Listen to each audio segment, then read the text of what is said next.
we've been all the way to Africa searching for Wendy and her international identity theft ring. Slow down. We traced packages with loot ordered by the thieves. It was a big home theater. Merchandise that seemed to disappear. And so he picked it up on the 5th? Yes. Great. Yes. Then mysteriously boomeranged back, maybe because the thieves knew we were onto them. But maybe there's another way to find Wendy and her gang of thieves. Hey, how are you today? Got some deliveries?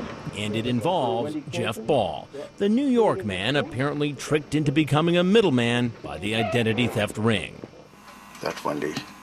We come up with the plan after we see the email history between Wendy and Jeff.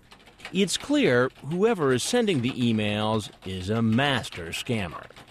My heart told me that my Prince Charming was there when you first said hello to me. Along with the love letters and those provocative pictures, Wendy cleverly mixes in pleas for help in somewhat broken English. Let me come back home this week, because that's my prayer always. In one email, Wendy says she's in Australia, but wants to come home to be with Jeff. I must get home this weekend, okay? I really miss you. But believe it or not, on her way to the airport, the unthinkable happens. Wendy says she's in an auto accident. Wendy's sick, hospital. Please pray for me. Through her pain, Wendy pleads with Jeff to send money to pay for the surgery to save her life. Because I don't want to lose my hand, and I don't want to lose my life. And you, please. In the end, Jeff Ball actually wired thousands of dollars to Australia, supposedly for Wendy's surgeon, Dr. J. Jack. Dateline checked in Australia, and we couldn't find any licensed doctor by that name. Another sign that Wendy is part of an even larger con. All you have to do is check the emails. In the special coding most of us never read, there's usually an identification number that tells you where the computer that sent the email is located. It's a little like the caller ID on your phone. Remember, Wendy's been claiming she's in Australia. But when Dateline checks the coding on her emails, they really trace back to, guess where? West Africa. Babe, please pack everything together. I mean all the packages. We're beginning to wonder, could Wendy be a mask for a man? And wait for DHL to come, okay? Send me all the packages list to me, okay? To my email and tracking number, okay? Now we see how Jeff was tricked into sending packages all over the world.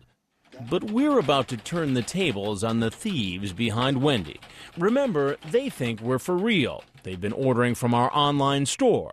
They've even used our delivery company to send some of their loot all the way to Switzerland. I cannot sleep tonight without thinking of you. And now we've convinced Jeff Ball to let us take over his email. I love you with my whole heart.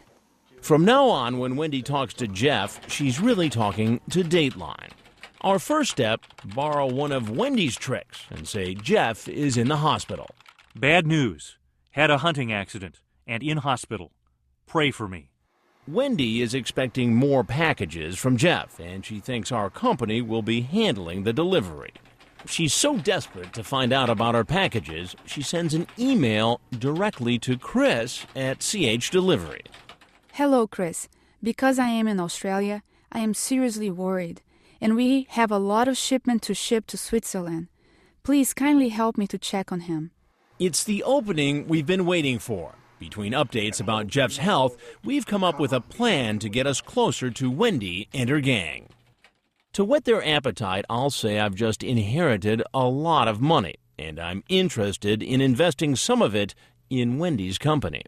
Wendy, I would like to invest in your business, but I don't think it's wise to invest in any business until I can meet the owner in person. Please let me know when and where you can meet. It isn't long before Wendy responds, and she seems to be going for the bait. I will be glad to assist you invest your funds. After months undercover, are we about to meet Wendy, the international identity thief, face to face? So how many years in Australia? 19.